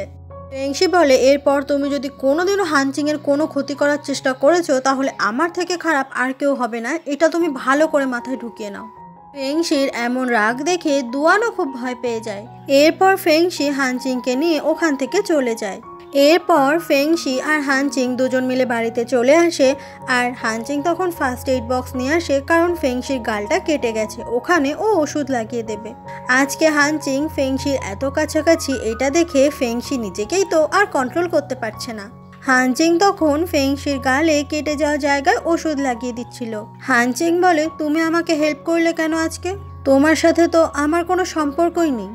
ফেংশি তখন কি বলবে বুঝতে পারে না। তারপর বলে, একটা ছেলে ছিল, খুব ছোটবেলায় সে তার মা বাবাকে হারিয়ে ফেলে। তারপর অনেক বড় একটা কোম্পানির চেয়ারম্যান তার মেয়ের সঙ্গে সেই ছেলেটার বিয়ে দিয়ে দেয়। কারণটা হচ্ছে সেই ছেলেটার মা বাবা ছেলেটার জন্য অনেক সম্পত্তি রেখে গেছিল, আর সেই সম্পত্তি দিয়েই সেই কোম্পানির অনেক শেয়ারও কেনা রয়েছে। আর এইভাবেই মেয়েটার বাবা নিজের সম্পত্তি একটু একটু করে বাড়াতে থাকলো। কিন্তু সেই মেয়েটার সঙ্গে ছেলেটার বিয়ে হলেও তাদের মধ্যে কোনো সম্পর্ক ছিল না। তোমার কি মনে হয় সেই সম্পর্কের মধ্যে আসলেই ভালোবাসা আছে? কথাটা বলে ফেংশি নিজের হাতের আংটিটা খুলে ফেলে। আসলে ফেংশি তো এতক্ষণ নিজের জীবনের গল্পটাই বলছিল। হানচিং তখন ফেংশিকে সরি বলে, কারণ হানচিং কোথাও না কোথাও ভাবতো হয়তো ফেংশি খারাপ মানুষ। কিন্তু আজকে হানচিং বুঝতে পেরেছে যে ফেংশি আসলেই খুব ভালো। ফেংশি তখন হানচিংয়ের হাত দুটো ধরে আর বলে, আমি সত্যি সত্যি তোমাকে খুব ভালোবাসি হানচিং। কথাটা বলে ফেংশি তখন হানচিংকে কিস করে, আর এবার ওরা দুজনে দারুণ রোম্যান্স করতে থাকে। হানচিং সে ফেংশিকে এবার আর বাধা দেয় না। তোমরাই দেখো ওরা দুজন কতটা রোম্যান্স করছে। পরের দিন দুয়ানকে দেখা যায় ওর সঙ্গে, তখন ফেংশি দেখা করতে আসে। ফেংশি বলে, তুমি আজ পর্যন্ত যা যা করেছো সব কিছু আমি মেনে নিয়েছি, মানে তা নয় যে আমি এর পরের ঘটনাগুলোও মেনে নেব। তুমি তোমার পেটে থাকা বাচ্চাটার কথা একবার ভেবেছো? কথাটা শুনে বোঝা যায় যে দুয়ান আসলে প্রেগনেন্ট, আর ওর বাচ্চাটা হচ্ছে ওর বয়ফ্রেন্ড ওইজুনের। দুয়ান বলে, তুমি এখানে কি করতে এসেছো সেটা বলো। ফেংশি বলে, আমি ওইজুনকে জেল থেকে ছাড়িয়ে দিতে পারবো, তবে একটা শর্তে। দুয়ান রেগে গিয়ে বলে, তুমি আমাকে শর্ত দিতে এসেছো? তুমি ভুলে যাচ্ছ তুমি বেঁচে আছো আমার ফ্যামিলি, আমার বাবার জন্য। ফেংশি বলে, কিন্তু ওইজুনকে তোমার বাবাও জেল থেকে ছাড়াতে পারবে না, কিন্তু আমি পারবো। তোমার এই অবস্থায় তুমি যদি ওইজুনকে জেল থেকে ছাড়াতে চাও তাহলে তোমার আমার শর্ত মেনে নিতেই হবে। দুয়ান তখন রাজি হয়ে যায়। ফেংশি বলে, সোশ্যাল মিডিয়া থেকে আমার আর হানচিংয়ের সমস্ত ফটো ভিডিও তোমাকে ডিলিট করতে হবে, আর প্রেস কনফারেন্সের সামনে এসে বলতে হবে ওগুলো আসলে ফেক। হলেই আমি ওইজনকে জেল থেকে ছাড়িয়ে আনবো। আর কালকের প্রেস কনফারেন্সে তোমার আমার যে ডিভোর্স হয়ে গেছে সেটাও আমি সবার সামনে আনবো। এতগুলো শর্ত একবারে মেনে নেওয়াটা দুয়ানের জন্য অনেক কঠিন, কারণ ওদের দুজনের মধ্যে ডিভোর্সটা শুধু ওদের দুজনের মধ্যেই সিক্রেট ছিল এতদিন। পরের দিন অফিসে সেই প্রেস কনফারেন্স দেখা যায়, আর ওখানে চলে এসেছে দুয়ান। দুয়ান স্বীকার করে যে ফটো ভিডিওগুলো করেছিল সেগুলো আসলেই ফেক। হানচিং আর ফেংশি ওদের দুজনের কোনো দোষ নেই এখানে। ফেংশি তখন ওদের ডিভোর্সের ব্যাপারটা সবে অ্যানাউন্স করতে যাবে, তখনই দুয়ান ওর হাত ধরে আটকায়। দুয়ান বলে যে আমি ফেংশির বাচ্চার মা হতে চলেছি। যেটা শুনে ফেংশি তো একদম অবাক হয়ে যায়, আর হানচিং সেও খুব অবাক হয়ে যায়। ফেংশি দুয়ানকে যে শর্তটা দিয়েছিল দুয়ান কিন্তু সেই কথা মতো কাজ করলো না, সেই জন্য দুয়ানের ওপর ফেংশি তখন অনেক রেগে যায়। এদিকে এই ব্যাপারটা সত্যি বলে ধরে নিয়েছে হানচিং। এরপরে ফেংশি দুয়ানকে টানতে টানতে সেই প্রেস কনফারেন্স থেকে বাইরে নিয়ে আসে। ফেংশি বলে, তুমি কি পাগল হয়ে গেছো? দুয়ান বলে, ফেংশি তুমি যেমন আমাকে বিশ্বাস করো না, ঠিক তেমনই আমিও তোমাকে বিশ্বাস করি না। এমনিতেই অলরেডি আমি প্রেগনেন্ট হয়ে গেছি, তো আমি খুব সহজে নিজেই ওইজনকে জেল থেকে ছাড়িয়ে নিতে পারবো। আর শুধু তাই নয়, আমি ওইজনকে জেল থেকে ছাড়িয়ে এই বেবির পুরো দায়িত্ব তোমার ঘাড়ে চাপাবো।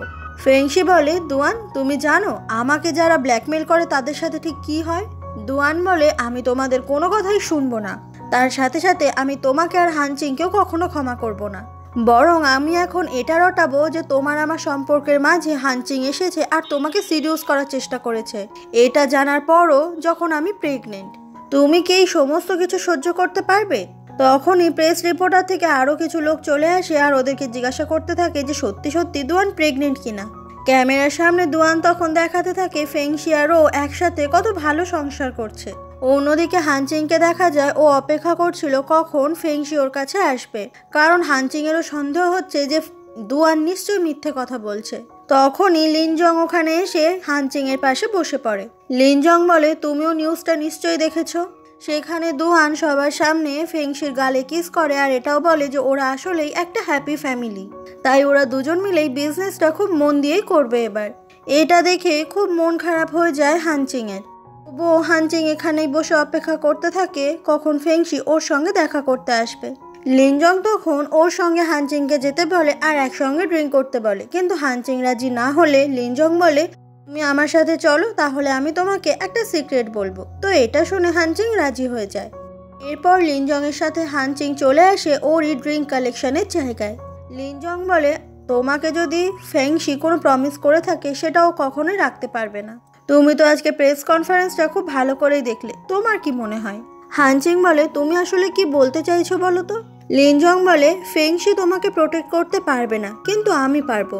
হানচিং বলে, কিন্তু তুমি এগুলো কেন করবে? লিনজং বলে, তুমি যদি আমার হয়ে কাজ করো তাহলে আমরা খুব সহজেই হুইজাং কোম্পানির নিজের করে নিতে পারবো। হানচিং বলে, তুমি ভাবলে কি করে আমি তোমার সঙ্গে কাজ করব? তখনই লিনজং একটা ভিডিও দেখায় ওখানে। সেখানে দেখা যায় যে দুয়ানের বাবা যখন হঠাৎ করে খুব অসুস্থ হয়ে যায়, তখন দুয়ান আর ফেংশি একে অপরকে জড়িয়ে ধরছিল। আর ফেংশি দুয়ানকে নিশ্চিন্ত করছিল যাতে ওর বাবার জন্য মন খারাপ না করে। এটা দেখে খুব অবাক হয়ে যায় হানচিং আর বুঝতে পারে যে ফেংশি আসলেই দুয়ানের সঙ্গে অনেকটা ক্লোজ ছিল।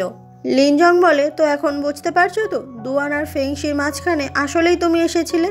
ওরা কিন্তু খুব বুদ্ধি করে ওদের ডিভোর্সের কথা কারোর সামনে আনিনি, তবে আমি এটা অনেকদিন আগে থেকে জানতাম যে ওরা ভেতর ভেতর ডিভোর্স করে নিয়েছে।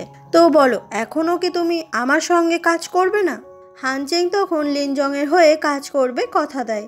অন্যদিকে ফেংশিকে দেখা যায় ওর অফিসের এক বিশ্বস্ত এমপ্লয়ি এসে ফেংশিকে তখন বলে, প্রেস কনফারেন্স শেষ হয়ে যাওয়ার পরে হানচিং অফিসের বাইরে অনেকক্ষণ বসেছিল, কিন্তু লিনজংয়ের সঙ্গে কিছুক্ষণ পর চলে যায়। সেইগুলো সিসিটিভি ক্যামেরা থেকেই দেখা গেছে। ফেংশি যখন আসছিল ঠিক সেই সময় লিনজংয়ের সঙ্গে হানচিং ওখানে চলে আসে। লিনজং বলে যে হানচিং আমার ফিয়ান্সি, তাই ওকে ডিস্টার্ব করাটা বন্ধ করে দাও। ফেংশি বলে, তোমার মুখ থেকে একটা উল্টোপাল্টা কথা আমি শুনতে চাই না। লিনজং বলে, আমার কথা বিশ্বাস না হলে তুমি হানচিংকেই জিজ্ঞাসা করো। তখনই ওখানে দুয়ানের বাবা চলে আসলে লিনজং বলে, আমি একটা কথা অ্যানাউন্স করতে চাই, আমি খুব তাড়াতাড়ি হানচিংকে বিয়ে করতে চলেছি। দুয়ান এসে জিজ্ঞাসা করে, এটা কি সত্যি? হানচিং বলে, আসলেই এটা সত্যি, আমরা আসলে একে অপরকে খুব ভালোবেসে ফেলেছি। এদিকে হানচিং এর মুখে এমন কথা শুনে ফেংশি তো একদম অবাক হয়ে যায়। দুয়ান বলে, লিনজং তুমি কিভাবে এরকম একটা মেয়েকে বিয়ে করতে পারো যার চরিত্রের কোনো ঠিক নেই? হানচিংকে এইভাবে অপমান করার জন্য দুয়ানকে তখন ফেংশি যা নয় তাই বলে অপমান করতে থাকে, কিন্তু দুয়ান এই কোনো অপমানই গায়ে মাখে না। ফেংশি এরপর এসে হানচিংকে বলে, তুমি জানো না লিনজং তোমাকে ব্যবহার করতে চাইছে? হানচিং বলে, ব্যবহার তো তুমিও আমাকে করেছো। ফেংশি বলে, আমি জানি, ওই নিউজগুলোর জন্য তুমি আমার উপর রাগ দেখাচ্ছ। তুমি বিশ্বাস করো, আমি ভাবতেই পারিনি ওই প্রেস কনফারেন্সে দুয়ান এরকম কথা বলে বসবে। হানচিং বলে, তোমাদের দুজনের ব্যাপারে আমার আর কোনো ইন্টারেস্ট নেই। ফেংশি বলে, হানচিং আমি তোমাকে লিনজংয়ের সাথে কিছুতেই মেনে নিতে পারবো না। ঠিক সেই সময় লিনজং ওখানে চলে আসে আর ওদের দুজনের কথা শুনতে থাকে। আর তারপরেই লিনজং হানচিংকে ডাকলে হানচিং ওখান থেকে চলে যায়।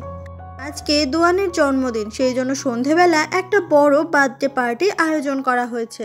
হানচিং তখন ফেংশিকে দেখিয়ে লিনজংয়ের সঙ্গে অনেক ভালো ভালো কথা বলতে থাকে। দুয়ান তখন নিজের ওপরের ড্রেসটা খুলে দেয় যাতে ওকে আরো বেশি হট দেখতে লাগে। ফেংশিও তখন দুয়ানের অনেক ক্লোজ এসে নাটক করতে থাকে ওরা আসলে অনেক হ্যাপি কাপল, কারণ ফেংশিও রেগে যায় আর এগুলো ও হানচিংকে দেখিয়েই করে।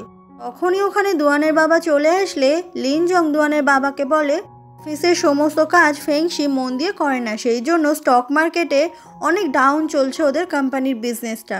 ফেংশি বলে, আমি মন দিয়েই কাজ করছি, তবে আরও মন দিয়ে কাজ করব যদি আমার সাথে অ্যাসিস্ট্যান্ট হানচিং কাজ করতে থাকে, কারণ ও আমাকে কাজে অনেক বেশি হেল্প করে।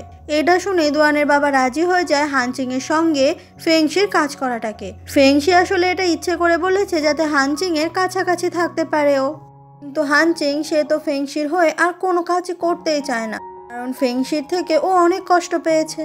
বার্থডে পার্টি থেকে হানচিং লিনজং চলে আসে আবারও লিনজংয়ের বাড়িতে। সেখানে লিনজং আর হানচিং প্ল্যান করতে থাকে যে কিভাবে লিনজংয়ের সঙ্গে কাজ করবে হানচিং।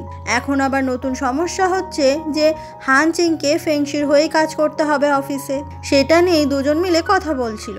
তবে লিনজং পুরোপুরিভাবে ফেংশিকে শেষ করে দিতে চাইছে, এই প্রস্তাবে কিছুতেই হানচিং রাজি হয় না। লিনজং তখন হানচিংয়ের সঙ্গে অসভ্যতামি শুরু করে। হানচিং বারবার ছেড়ে দিতে বললেও লিনজং কোনো কথা না শুনলে ওখানে থাকা একটা ওয়াইনের বোতল ও লিনজংয়ের মাথায় ভেঙে ফেলে আর বলে যে আমি তোমার হয়ে আর কোনো রকমের কাজ করতে পারবো না। কথাটা বলে হানচিং ওখান থেকে চলে আসে। পরের দিন সকাল হয়ে গেলেই হানচিং চলে আসে অ্যাসিস্ট্যান্ট সেজে। কারণ আজকে থেকে ওকে ফেংশির হয়ে কাজ করতে হবে। হানচিং বলে, আজ থেকে আমাকে আন্টি বলে ডাকবে, কারণ আমি তোমার আঙ্কেলকে বিয়ে করতে চলেছি। তখনই একটা মেয়ে এসে হানচিং এর আঙুলে মাপ নিতে থাকে। ফেংশি বলে, তুমি নতুন বউ হতে চলেছো আর সাথে সাথে আমার আন্টি, সেই জন্য আমি তোমাকে একটা আংটি গিফট করতে চাই। এটা তখন অনেক দামি একটা ডায়মন্ড রিং পরিয়ে দেয়।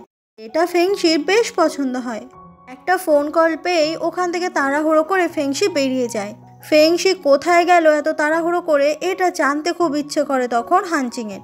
এরপর হানচিং চলে আসে একটা পুরনো কারখানায়, আর সেখানে একটা লোক বসেছিল। এই লোকটাই ওই টাওয়ারে অ্যাক্সিডেন্টের পেছনে হাত ছিল। ফেংশি জিজ্ঞাসা করে যে তোমাকে এই কাজটা কে করতে বলেছে। তখন লোকটা বলে যে লোকটার নাকি আসল মাস্টার মাইন্ডের সঙ্গে কথা হয়নি, একটা লোকের মাধ্যমে এই লোকটাকে ঠিক করা হয়েছিল, আর সেটার কল রেকর্ডটা লোকটা রেখে দিয়েছে। তবে কোনো কিছুই লোকটা দিতে পারবে না, দিলে তাহলে লোকটার ফ্যামিলিকে শেষ করে দেবে তারা। ফেংশি কিছু না বলে ওখান থেকে চলে যায়, কারণ লোকটা কিছু বলবে না। অন্যদিকে হানচিংকে দেখা যায় ও লিনজং এর বাড়িতে এসে চারিদিকটা খোঁজ করছিল, যাতে লিনজং এর বিরুদ্ধে কোনো প্রমাণ খুঁজতে পারে। সেই সময় একটা বড় হিডেন ফটো ফ্রেমের পেছনে একটা ডায়েরি খুঁজে পেয়ে যায়, যেটার ভেতরে লিস্ট করা ছিল যে লিনজং কোম্পানি থেকে ঠিক কত টাকা সরিয়েছে। ওই ডায়েরিটা নিয়ে যখনই ওখান থেকে বেরোতে যাবে হানচিং, ওখানে চলে আসে লিনজং, আর এভাবেই হানচিং ধরা পড়ে যায়। তখনই ফ্ল্যাশব্যাকে দেখা যায় এই যে হানচিং এতদিন লিনজং এর ফিয়ান্সি সেজেছিল, এই সমস্ত কিছুই ছিল হানচিং আর ফেংশির প্ল্যান। কারণ এই পুরো সময়টাই হানচিং ফেংশিকে বিশ্বাস করেছিল, কারণ হানচিং জানতো যে ফেংশি শুধুমাত্র হানচিংকেই ভালোবাসে। তখনই সেই বিশ্বস্ত এমপ্লয়ি হানচিংকে ফোন করে জানায় যে একটা কার অ্যাক্সিডেন্ট হয়েছে, আর সেই জন্য এখন হসপিটালে ভর্তি আছে ফেংশি।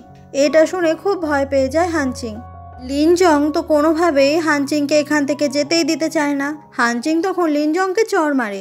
অন্যদিকে হসপিটালে দুয়ান চলে এসেছে ফেংশির এই অ্যাক্সিডেন্টের কথা শুনে। এইদিকে ফেংশির অবস্থা খুব একটা ভালো না। এইদিকে হানচিংয়ে তো আটকে রেখেছে, তাই ও ওখান থেকে বেরোতেও পারছিল না। তবে অনেক খুঁজে খুঁজে ওখানে একটা হিডেন ডোর ও খুঁজে পেয়ে যায়, আর সেটা দিয়েই ও বাইরে চলে আসে। এরপর ওখান থেকে একটা ট্যাক্সিতে যখন হানচিং উঠে পড়ে, দেখা যায় যে হানচিং যে ড্রাইভারের গাড়িতে উঠেছে সেই ড্রাইভারটাই আসলে শয়তান। এরপর সেই ড্রাইভারটা হানচিংকে একটা পুরনো কারখানায় এসে বন্দি করে রাখে। দেখা যায় এটা সেই ওইজুন, মানে দুয়ানের সেই বয়ফ্রেন্ড। ওইজুন বলে এবার খুব তাড়াতাড়ি ফেংশিকে ও মেরে ফেলবে। এটা শুনে হানচিং তো ভীষণ ভয় পেয়ে যায়। এদিকে ফেংশি তো হিরোর মতো ওখানে চলে আসে আর চারিদিকে খুঁজতে থাকে হানচিংকে। তখনই ওখানে ফেংশি চলে আসে আর ওইজুনকে খুব জোরে মারে। ফেংশি তারপর হানচিংকে নিয়ে ওখান থেকে যখন পালানো শুরু করে, এটা ওইজুন দেখতে পেয়ে ওদেরকে তাড়া করতে থাকে। অন্যদিকে দুয়ানের বাবাকে দেখা যায় ও তখন হসপিটালে ভর্তি, আর দুয়ান তখন ওখানেই বসেছিল। লিনজং তখন ওইজুনের একটা ছবি পাঠায়, যেটা দেখে দুয়ান খুব অবাক হয়ে যায়, বুঝতে পারে যে ওইজুন জেল থেকে ছাড়া পেয়েছে। এটা দেখেই দুয়ান ওখান থেকে বেরিয়ে পড়ে। দুয়ান তখন সেই পুরনো কারখানাতে চলে আসে আর এসে চারিদিকে ওইজুনকে খুঁজতে থাকে। ওইজুন যখন ওদের তাড়া করছিল, তখনই ওখানে দুয়ান চলে আসে আর ওইজুনকে এমনটা করতে বারণ করে, কারণ ওইজুন যদি হানচিং বা ফেংশি কারোর ক্ষতি করে তাহলে ওকে আবারও জেলে যেতে হবে। ওইজুন দুয়ানকে এত জোরে ধাক্কা মারে যে দুয়ান তখন ওখানেই পড়ে যায়। আর এতটা জোরে পড়ে যাওয়ার জন্য দুয়ানের তখন খুবই পেট ব্যথা করছিল। এটা যখন ফেংশি আর হানচিং দেখতে পায়, দুয়ানের জন্য ওদের খুব চিন্তা হয়, কারণ দুয়ান তো এখন প্রেগনেন্ট। ফেংশি তখন ওইজুনকে মারতে থাকে, আর এদিকে হানচিং আসে দুয়ানকে দেখতে। দুয়ান দেখতে পায় দুই পা গড়িয়ে কত কত রক্ত বেরোচ্ছে, যে জন্য ওর বেবির জন্য দুয়ানের তখন অনেক কষ্ট হয়। অনেক ভয় করতে থাকে যে বেবিটার কিছু হয়ে যায়নি তো। এদিকে ফেংশি তো ওইজনকে মারতে মারতে ওর খুবই বাজে হালাত করে ফেলে। এরপর দুয়ান হসপিটালে ভর্তি হয়, আর তখন ও খুব কান্না করছিল, কারণ ওর বেবিটা আর বেঁচে নেই। সেই এমপ্লয়ি এসে ফেংশিকে খবর দেয় যে ওইজনকে আবারও পুলিশ অ্যারেস্ট করেছে, আর ওইজন জানতোই না যে দুয়ান আসলে প্রেগনেন্ট। এরপর সেই কেবিন থেকে হানচিং আর ফেংশি বেরিয়ে আসে, আর তখন হানচিং বলে, তুমি আমার শরীরের ভেতরে সেই ডিভাইস ট্র্যাকারটা রেখেছিলে বলে খুব তাড়াতাড়ি খুঁজে পেয়ে গেছো, তাই না? কিন্তু তোমারও তো অ্যাক্সিডেন্ট হয়েছিল, তাহলে কেন তুমি আমাকে বাঁচাতে এলে? তোমার যদি কিছু হয়ে যেত, ওইজন যদি তোমার কিছু করে ফেলতো? ফেংশি বলে, যখন গাড়িটা আমাকে ধাক্কা দিতে আসছিল তার আগেই আমি ব্রেকটা মেরে দিয়েছিলাম, সেই জন্য আমার খুব একটা বেশি ক্ষতি হয়নি। হানচিং বলে, তোমার জন্য আমার খুব চিন্তা হচ্ছিল। ওরা দুজন একসঙ্গে যখন বেরোচ্ছিল তখনই ওখানে লিনজং চলে আসে। লিনজং এখানে ফেংশিকে এতটা সুস্থ দেখে খুবই অবাক হয়ে যায়। আসলে একটা ট্রাককে ভাড়া করেছিল লিনজং যাতে পুরোপুরিভাবে ফেংশিকে শেষ করে দেওয়া যায়। এরপর ওরা দুজন ওখান থেকে চলে আসে, তবে তখনও হানচিংয়ের খুব চিন্তা হচ্ছিল ওর বাবার কোনো ক্ষতি না করে দেয় এরা। পরের দিন হানচিং দেখা করতে যায় দুয়ানের সঙ্গে। দুয়ান তখন হানচিংকে সাহায্য করবে বলে, এটাও বলে যে লিনজং পুরো কোম্পানিটাই নিজের করে পেতে চাইছে, আর সেটা কোনোভাবেই মেনে নিতে পারবে না দুয়ান, কারণ এই কোম্পানিতে দুয়ানের বাবার, দুয়ানের, ফেংশি সবার শেয়ার রয়েছে। দুয়ান বলে, তুমি ফেংশিকে ছেড়ে দাও, তাহলে আমার সমস্ত শেয়ার আমি ফেংশিকে দিয়ে দেব। তাতে করে ফেংশির সব থেকে বেশি শেয়ার হয়ে গেলে এই কোম্পানির সিইও ফেংশি থাকতে পারবে। এটা শুনে হানচিংয়ের খুব কষ্ট হয়, কারণ ফেংশিকে ছেড়ে দেওয়া মানে ওর নিজের ভালোবাসার মানুষকে ছেড়ে দেওয়া। কিন্তু দুয়ান যে শয়তানের শয়তান, সে শয়তানই রয়ে গেছে। সেই দিন রাতে হানচিং যখন ওর বাড়িতে বসেছিল তখন লিনজং ওকে মেসেজ করে কালকে দেখা করতে বলে। পরের দিন হানচিং লিনজংয়ের সঙ্গে দেখা করে। লিনজং তখন বলে যে আমি সত্যি সত্যি তোমাকে ভালোবেসে ফেলেছি। হানচিং বলে, তুমি আমাকে কেন ডেকে পাঠিয়েছো সেটা বলো। লিনজং তখন আবারও ওর হয়েই কাজ করতে বলে হানচিংকে, কিন্তু হানচিং তো কোনোভাবেই রাজি হয় না, কারণ এই লিনজং আসলেই অনেক বড় একটা ক্রিমিনাল। লিনজং বলে, এই ভাইরাসটা ফেংশির কম্পিউটারে দিয়ে দিতে হবে, আর তুমি যদি এটা না করো তাহলে আমি সত্যি সত্যি ফেংশিকে একদম জানে মেরে দেব। এবার তুমি দেখো তুমি কি করবে, তোমার বাবার জীবন তোমার কাছে বেশি ইম্পর্টেন্ট নাকি ফেংশির জীবন। এরপর লিনজং কিডন্যাপ করে নেয় ফেংশিকে আর ওকে খুবই মারতে থাকে। তখনই ওখানে হানচিং চলে আসে আর এমন অবস্থা দেখে একদম অবাক হয়ে যায়। আসলে এই পুরোটাই ছিল হানচিংয়ের স্বপ্ন। এরপর হানচিং সাথে সাথেই ফেংশিকে ফোন করে, কিন্তু ফোনে পায় না, যেটা দেখে সত্যি সত্যি হানচিংয়ের চিন্তা হয় খুব। অন্যদিকে ফেংশিকে দেখা যায় ও একদমই ঠিক আছে। দুয়ানের বাবা তখন ফেংশিকে ফোন করে বলে যে ফেংশির জন্যই দুয়ানের বাচ্চাটা নষ্ট হয়ে গেছে। ফেংশি যেন দুয়ানের সবসময় খেয়াল রাখে আর সাথে সাথে অফিসটাও ঠিকঠাক করে মেনটেন করে। সেই সময়ই খুঁজতে খুঁজতে ওখানে হানচিং চলে আসে। ফেংশিকে সুস্থ দেখে হানচিং অনেক নিশ্চিন্ত হয় আর বলে, আমি স্বপ্নে দেখেছি যে লিনজং তোমাকে অনেক মারছে। ফেংশি বলে, আমার জন্য একদম চিন্তা করো না, আমি তো একদম ঠিক আছি, তোমাকে আমি একটা অনেক ফ্যান্সি রেস্টুরেন্টে নিয়ে যাব ডেট করতে।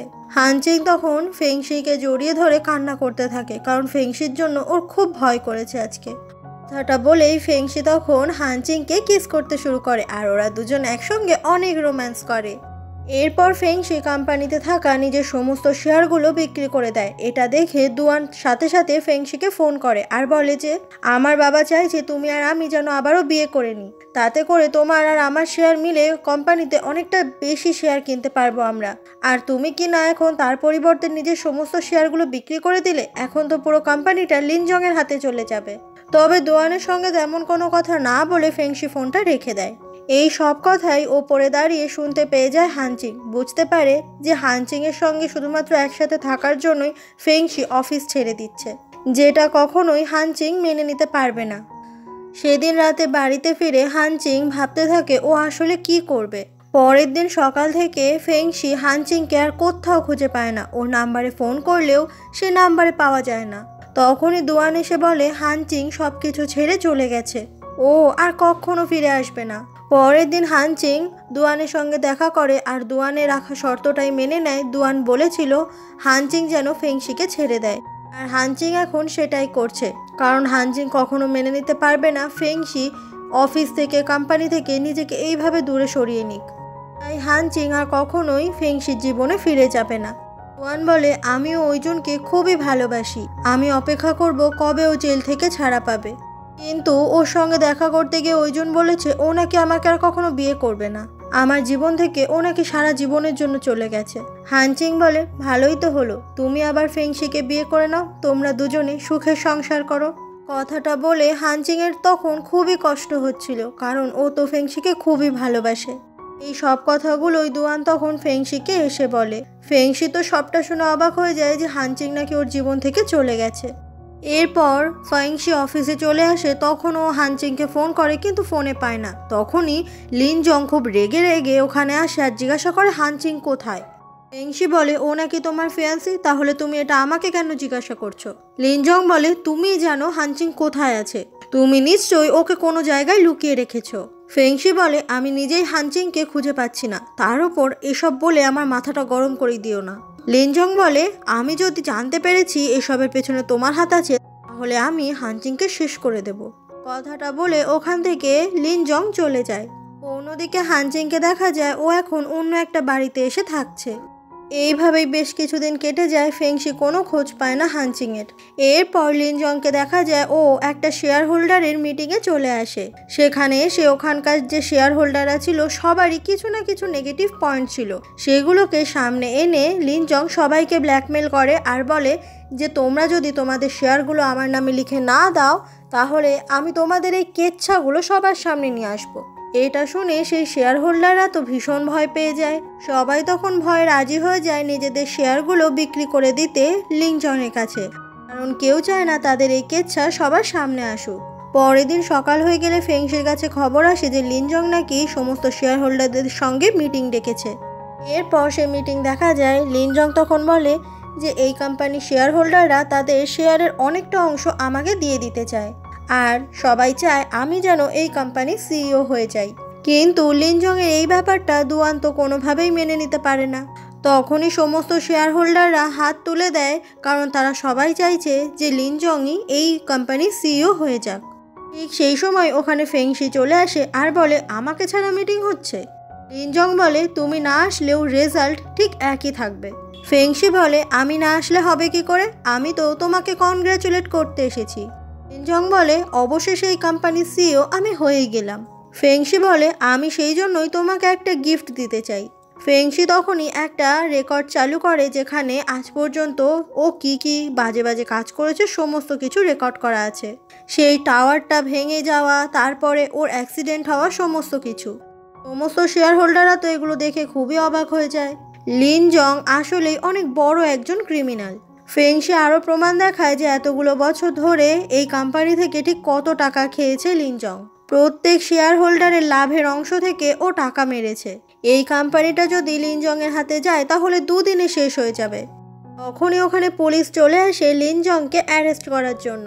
এভাবে কোম্পানিকে ঠকানো অনেক বড় একটা অপরাধ। আর তারপরেই পুলিশরা অ্যারেস্ট করে লিনজংকে ওখান থেকে নিয়ে চলে যায়। বাকি শেয়ার হোল্ডাররা তখন বলাবলি করছিল যে এবার তাহলে কোম্পানির সিইও কে হবে। দুয়ান তখন বলে, আমি ঠিক করেছি আমার সমস্ত শেয়ার আমি ফেংশিকে দিয়ে দেব, তাতে করে সব থেকে বেশি শেয়ার ফেংশির হবে, তাই ওই এই কোম্পানির সিইও থাকবে। তখনই ওখানে দুয়ানের বাবা সেও চলে আসে আর বলে, আমিও আমার শেয়ার ফেংশিকে দিয়ে দিচ্ছি, তাতে করে ফেংশির শেয়ার এই কোম্পানিতে 80%-এর ওপর হয়ে যাবে, তার মানে ফেংশি থাকবে এই কোম্পানির সিইও। কিন্তু এই কোনো কিছু শেয়ারই নিতে চায় না আর ফেংশি। ওর জীবনের এখন একমাত্র লক্ষ্য হচ্ছে হানচিংকে খুঁজে পাওয়া। কথাগুলো বলেই ফেংশি সেই কোম্পানি থেকে বেরিয়ে যায় হানচিংকে খোঁজার জন্য। অন্যদিকে হানচিংকে দেখা যায় ও সেই স্কুলের পুরনো বন্ধুর সঙ্গে দেখা করতে এসেছে। ওর পুরনো বন্ধু বুঝতে পেরেছে যে হানচিংয়ের মনে আসলে অনেক কষ্ট, সেই জন্য সেই বন্ধু হানচিংকে ওরই বাড়িতে থাকতে বলে আর হানচিংকে সান্ত্বনা দেয় হানচিং যেন মন খারাপ করে না থাকে। ঠিক তখনই ফেংশি ওখানে খুঁজতে খুঁজতে চলেই আসে। ফেংশি বলে, হানচিং, তুমি আমাকে বাই না জানিয়ে এইভাবে চলে আসতে পারলে? তুমি কেন আমাকে ছেড়ে এইভাবে চলে আসলে? আমি তো তোমাকে ভালোবাসি, বলো কেন তুমি আমাকে এইভাবে কষ্ট দিচ্ছ? তুমি কি ভুলে গেছো আমাদের মধ্যে কাটানো সেই মুহূর্তগুলোর কথা? ফেংশি থেকে এই কথাগুলো শুনে হানচিংয়েরও তখন অনেক কষ্ট হচ্ছিল। হানচিং তখন ওর চোখ ভরা জল নিয়ে যখনই ফেংশির দিকে তাকায়, ফেংশি বুঝতে পারে ওর থেকে দূরে সরে গিয়ে হানচিং সেও ভালো নেই। ওরা দুজন মিলেই তখন দুজনের দিকে তাকিয়ে খুব খুব কান্না করতে থাকে। ফেংশি এসে বলে, তুমি আমাকে ছেড়ে আর কখনো কোথাও যাবে না, তাহলে তুমি আমাকে আর কখনোই জীবিত দেখতে পাবে না। হানচিং বলে, তোমার আসতে এত দেরি হলো কেন শুনি? ফেংশি বলে, আমার খুব ভুল হয়ে গেছে, আমি এবার থেকে আর কখনো দেরি করব না। কথাটা বলেই ফেংশি তখন কিস করে হানচিংকে। অবশেষে এত বাধার পরে ওরা দুজনে এক হলো। আজকে ওদের দুজনের সম্পর্ক ভেঙে ফেলার জন্য এখানে আর কেউ নেই। এরপর পরের দিন রাতে ফেংশি যখন কাজ করছিল তখন হানচিং ওর সামনে আসে আর আবারও ফেংশিকে সিডিউস করার চেষ্টা করে, যেমনটা ও প্রথম করতো। এটা দেখে ফেংশি তো খুবই হাসি পেয়ে যায়। ফেংশি বলে, আমি কিন্তু অনেক আগে থেকেই আজকে রাতের কথা ভেবে নিয়েছি। কথাটা বলেই ফেংশি তখন একটা আংটি বার করে। এটা হানচিংয়ের আঙুলে পরিয়ে দিয়ে বলে, আমি তোমাকে বিয়ে করতে চাই, আর আমি জানি তুমি আমাকেই বিয়ে করবে। হানচিং বলে, আর যদি আমি তোমাকে বিয়ে না করি? ফেংশি বলে, তোমাকে বিয়ে না করে আমি তোমায় যেতেই দেব না। কথাটা বলেই ওরা দুজন দুজনকে তখন কিস করতে থাকে আর প্রচুর প্রচুর রোম্যান্স করতে থাকে। আর ঠিক এরকমই একটা রোম্যান্টিক কিসের সাথে সাথে আজকের এই পুরো গল্পটাই শেষ হয়ে যায়। এই গল্পটা তোমাদের কেমন লাগলো সেটা অবশ্যই কমেন্ট বক্সে জানাবে। আর ভিডিওটা ভালো লাগলে একটা লাইক করে দিও। আর আমার চ্যানেলে এরকমই সুন্দর সুন্দর ভিডিও পেতে হলে চ্যানেলটাকে সাবস্ক্রাইব করে দাও। এরকমই দারুণ এক্সাইটিং গল্প আমি তোমাদের সামনে আবারও নিয়ে আসবো। আর আজকের জন্য বাই।